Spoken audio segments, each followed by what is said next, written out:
Well, thank you for coming. So I have been invited to talk a little bit about my crowdfunding campaign I did last year in order to found my book. I had an idea of writing a book, or actually I had it together with my co-author called Jacob, and we wanted to write a book, and we were thinking of how we should do it. We were sort of inspired by tech companies of doing things really fast, software developers, our time in working in big companies and things, and we had a lot of things we wanted to say, and we came to the idea that we would write a book called Fuck It, Ship It. Fuck It, Ship It actually entitles a lot what it is to do a crowdfunding campaign, because a lot of it is about just doing it. A lot of it is also just release it, and then you iterate from there. So actually, Fuck It, Ship It comes from a software developer term called release early, release often. And that is basically what this is based on. I would say that that crowdfunding in its essence is about involving the crowds. And I think there's a lot of inspiration in that. Maybe you don't see the close relation to crowdfunding a book. That's a different product that you maybe used to work with, but see it as how you can actually involve the crowd about, how you say, a joint cause or a product in this case. There's a lot of things that you can put behind before you start a crowdfunding campaign, and also how you think of when you involve the crowds. Personally, I felt very excited about this because I have never done it before. We had absolutely no idea what we were doing. We had no idea where we will end. And the product we were trying to sell did not exist. And that is in itself quite exciting. It is also, as it says in the quote here, that you have to take some risks, but hopefully those that take risks are also those that maybe will be a step ahead. That is something I learned, but it's also something I strongly believe in. So if you maybe think that might not be relevant for whatever you're doing, I hope maybe this talk and the next talk will inspire you to at least seek out the opportunities, but at least find some inspiration in how can you actually involve the crowds in whatever you're doing, because I think that has a lot of potential. I also think it's fun to do something you've never done before. Crowdfunding in this case is also rather cheap. It actually doesn't cost anything else than your time. Whatever platform you're using will always take a little bit of a cut of whatever you're raising, but that's their business model, so that's fine. But it's actually really, really entertaining to do such a thing, because you have no idea what you're doing. I also think that working with technology and new things is also, in that sense, you need the crowd. You need some validation, and you need some people to actually take a look at what you're doing. So I come from a small startup called Radiobotics. We are trying to develop machine learning algorithms that can actually detect diseases and X-ray the images. We are 5 people. We're trying to make something really difficult. We have absolutely no budgets, few resources, and we're very much dependent on that we can engage with the crowds, in this case being the hospitals, the radiologists, the patients, the surrounding community, right? Because we have to. Because getting this feedback all the time gives us so much more value that you can't buy anywhere. So I really think those things is very essential when you try at least something new, but also when you try to involve the crowds. So the question is, how do we do it?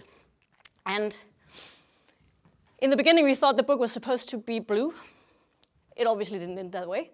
That sort of also defines that we thought a lot of things that did not end that way. But when you're trying to sell something that does not exist, you also have to be open towards changes. We were doing a campaign, a crowdfunding campaign. We, first of all, had a lot of thoughts around the platform. So you probably know there's a lot of platforms. Probably the most known platform is called Kickstarter. That was the one we used. There is different platforms for different purposes. So some is specifically towards books, creative works. Also the gaming industry, there's a lot of crowdfunding platforms. We chose Kickstarter. Then there's a lot of technicalities that you have to look into, and I don't want to bother you with that. But there's just a lot of things you have to do. That's the same thing when you start with social media. You have to know which button to click on and all of the technicalities within tagging and mentioning and all of those things. The platforms really, really like immersive content, meaning video, graphics, everything. So we had a friend taking some photos of us, and actually the worst photos performed the best. This is one of those that I don't really think I necessarily would be the best photo. And we were trying to make the story. We were actually trying to write the table of content of the book, and maybe that was the thing that was, how you say, most similar to what the final product actually was.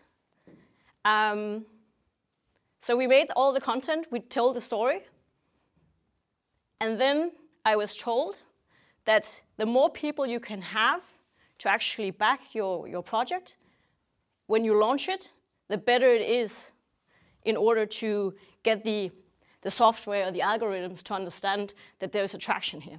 It was a little bit the same when you're working with Facebook. And so I had prepared 50 people. When I share this link, you have to go buy my book immediately. And it was obviously people like my mom and my sister and all of those. But there is a good learning in involving your very close network, because they will always help you with a couple of 100 kroners and things, especially in this case when it was just my book, right? So I have told them to be ready when we launched it, because if we could get 100 people to buy it really fast, we could obviously trigger the algorithm. So that was what we did, and I don't know if, because they're obviously not sharing these things, I don't know if we did it, but something happened, and we got circulated in the bigger Kickstarter community and content and things. So that worked quite well. Then we started spreading the word. So the campaign was estimated to last for 4 weeks. We shared. It's actually quite addictive to go in and see if somebody wants to buy your product. If you get that validation, if somebody actually wants to buy the thing that you hadn't even written yet. And I don't know, there's a lot of these things because you can't look behind the algorithms. You can't track the things that I'm not really sure of what happened. But obviously a lot of things happens, and we also managed to get outside of the network of my mom. So we got a little bit further than that, and they were very eager to share. So we got a little further. And there was actually people that I still don't know who they are that helped us, and I'm in some way very surprised because they don't know me, and why would they want to read my book? But obviously they did, and I'm extremely grateful. Then another thing happened was that we only asked for 40,000 Danish kroners. And we actually reached that goal within 48 hours. And that is actually a bad thing. Because then there was no excitement, because I still had 3 weeks. So there was no excitement around, help me reach the goal, because I've already reached it. So we actually put the amount too low, but I did not know, because I've never done it before. But that was actually something that we learned, that we put it a little bit too low. Because then they were just like, yeah, whatever. We ended up getting 65,000 Danish kroners, which is almost equivalent of $10,000 US, which is very good for the first book. It's also what it basically costs to print the book. It has not covered any of my time. It also got a lot of attention outside of that. And we ended up selling 700 books without even having written it. And in Denmark, you have to sell around 1,000 books before it's a bestseller, business books. So I can draw the conclusion, I will draw it myself. The conclusion that we've almost made a bestseller before even making it. And that is what a platform like this can tell you. This is what the crowds can help you underline. You have a great idea, you have something people would like to buy, and they will actually like to buy it before they even can see the product. And that is what's really valid, I think. Another thing we also learned was, obviously, platforms are difficult and so new software is difficult to work with when you haven't done it before.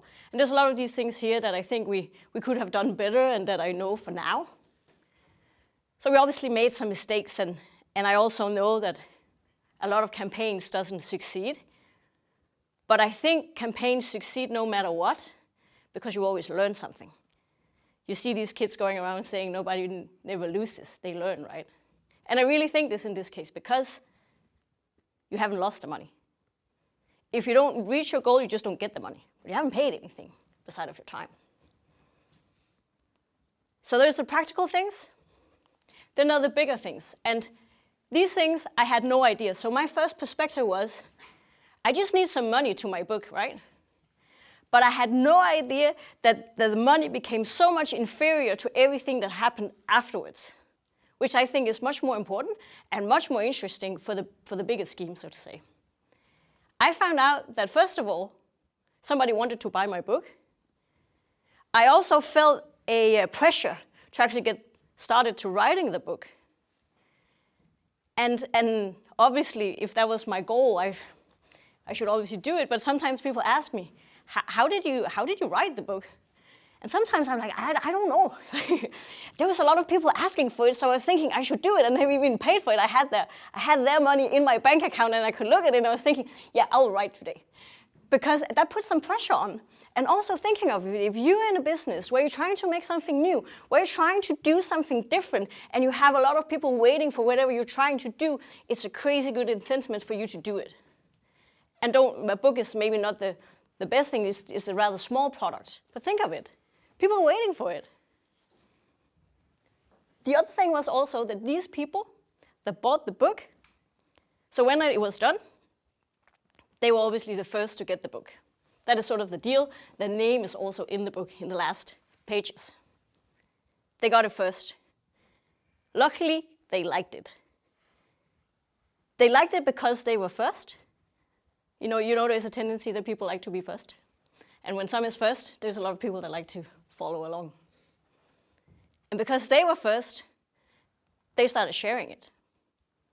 They shared it everywhere. And they luckily shared positive things, which made more people buying the book. But in that case, that I have actually not spent any money on promoting the book. And that is really interesting, because what is that, right? So you don't only get money. You get support, you get first movers, you get validation, you get inspiration. We even used the people that had backed the book to involve them in reading some of the chapters, to comment on some of the platforms that we were mentioning, actually helping writing the book. So it's not only crowdfunding, it was also co-creating in some way. And because they have been involved in that, they also felt that it was a little bit their product, right? And they had been enablers to actually make it happen.